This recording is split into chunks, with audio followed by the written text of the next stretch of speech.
Hello everyone and welcome to today's episode of the War Room. We're going straight into a crazy one on our server today. Hello everyone, today's episode of the War Room here being showcased by Server 49 on Division 14. We've got NTI pushing against Owl here, and today's episode is going to be more of a heads-on an episode compared to a lot of the other ones which has a bit more theory crafting in, and then the PvP. We're going to showcase as much PvP as possible. So smash a like, comment and subscribe for more daily Call of Duty content with me, MrSneakyy. So as you can see here, we have an amazing fight going off right now. We've got the big boys NT fighting Owl, and they are doing a really good open field combat system here with the murder balls, using all different types of your units. You can see cavalry being used, flying cavalry being used, you can even see fear being used, all in this march cell. So if we go and do some live drawings so you can understand what is going on, we have the pincer of Mr. Deadcode here being their big boy push, right? He's the one who's going to be doing all the front load tanking for their alliance, and that is what is very key here when you notice it in the murder ball, because without that front line, this back line here wouldn't be able to do any sort of work here.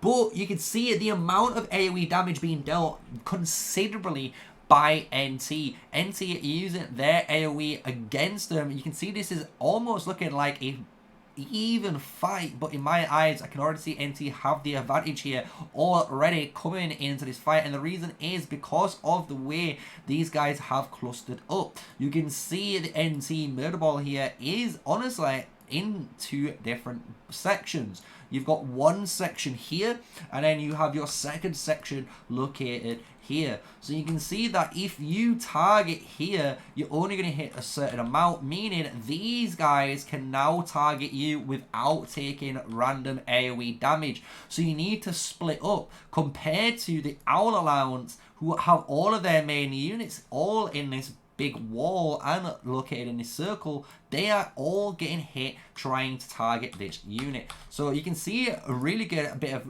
open field gameplay here between the alliances on server 49, and Owl here sending, as you can see, some of their flanking units, as we've discussed in many of our episodes so far, trying to deal damage on the flank across the river, making sure these guys can't target him, and then going back in. As you can see, a really good little bit of open field gameplay here by Mr. Hotmail, using that PvP advantage of the flying marchers to basically be untargetable by others. You can see Owl pushing forward here, and somehow NT are starting to regroup back. They look like they are losing this major fight here, but as you guys know, in server 39, Boatface isn't here in this fight right now, so the big firepower for server 49 isn't being in this great fight. But you can see again, like I said, look at this NT being targeted here by Owl, using this flying march on this side here to target down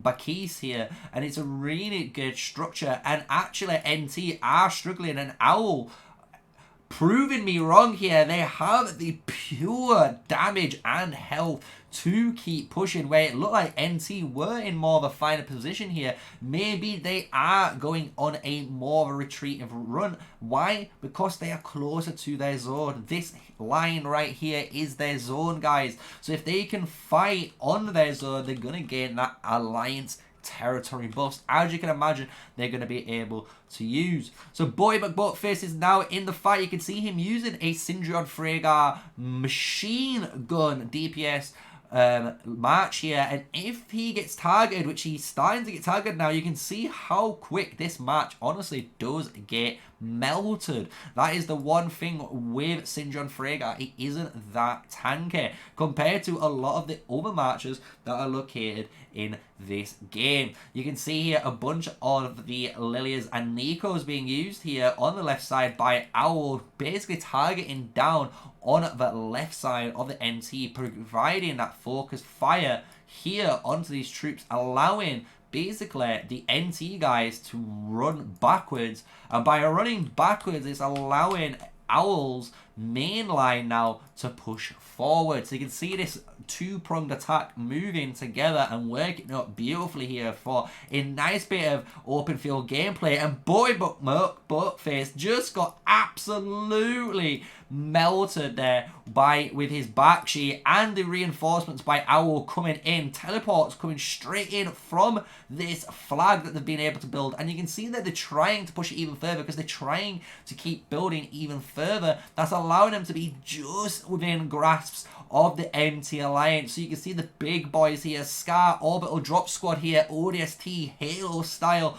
with Mr. NS, Dr. Tan, both helping Jam Carrison, all supporting the big whale here by Owl. You got Kimochi coming in and the Burning Rock now, all supporting here. And this is the importance of teleports and your alliance territory. I hope you guys have been noticing. So from episode 1 all the way to today's episode of the War Room, we've been able to talk about positioning, talking about refresh timers, talking about flag building, and here is a beautiful example of Owl doing a great job pushing together and using the refresh timers of their cities to an advantage, right? They've teleported in these big boys, and you can see they're trying to take control of these areas to stop PSC from building this flag as well as this flag here, and basically allow the enemy, or should we say NT here, a chance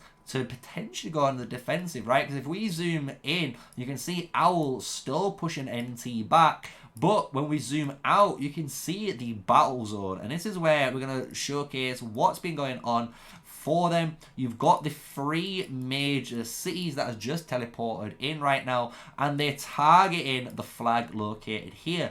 This will allow these guys to potentially build a flag around this zone, potentially, if they can do this, allowing them, as you can see, to touch that flag. And by touching this flag, it allows Owl to then start and hit that counter attack and push into the NT Alliance's territory.